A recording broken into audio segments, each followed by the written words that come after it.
വയനാട് ദുരന്തത്തിൽ ഉറ്റവരെ നഷ്ടപ്പെട്ട നിരവധി പ്രവാസികളുണ്ട്. പലരുടെയും കിടപ്പാടമില്ലാതായി.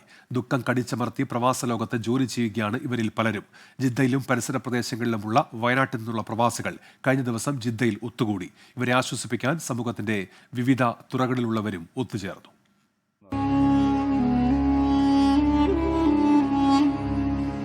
ഒരു പങ്ങളെ വീട് പോയിക്കണ്.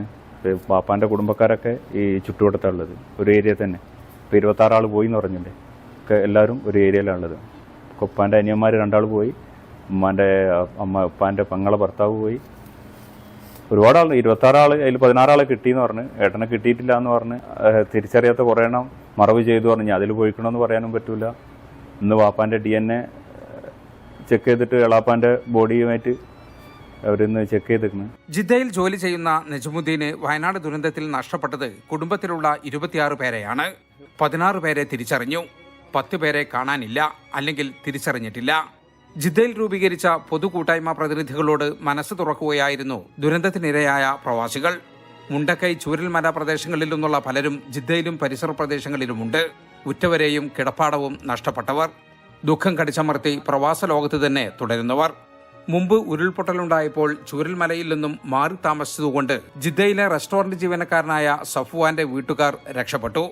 എന്നാൽ ബന്ധത്തിൽപ്പെട്ട പലരും മരിച്ചു. ഞങ്ങൾ പോയത് ഇപ്പോൾ ഞങ്ങളെ 2 കുട്ടികളും പിന്നെ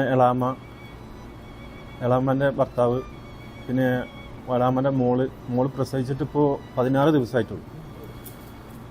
പിന്നെ ഓലെ 3 ആളെയും കിട്ടിയില്ല. മോളെ കിട്ടി, പിന്നെ ആ കുട്ടിനെയും കിട്ടിയില്ല. അബ്ദുൽ ലത്തീഫിനും പോളിനും സമാനമായ അനുഭവങ്ങൾ പങ്കുവെക്കാനുണ്ട്. 6 ആള്. മൂത്ത താത്താൻ്റെ ഭർത്താവും താത്തയും പോയി, ഒരു വേറെ വീട്ടിലാണ്. പിന്നെ താത്താൻ്റെ മൂത്ത മോനും അവൻ്റെ ഭാര്യയും 2 മക്കളും വേറെ വീട്ടിൽ താമസിക്കും, അടുത്ത് താമസിക്കുന്നത്. അവർ പോയി.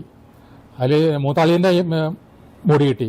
പിന്നെ താത്താൻ്റെ മൂത്ത മോൻ്റെ ഭാര്യൻ്റെ ബോഡിയും നടന്ന കുട്ടീൻ്റെ ബോഡിയും കിട്ടി. പിന്നെ മറ്റുള്ളവരുടെ ബോഡിയൊന്നും കിട്ടിയില്ല. അമ്മേൻ്റെ അച്ഛനും അമ്മേൻ്റെ അനിയനാണ് അവിടെ ഉണ്ടായ അന്ന് രാത്രി. ഒരു 2 ആളും മിസ്സിംഗ് ആണ്.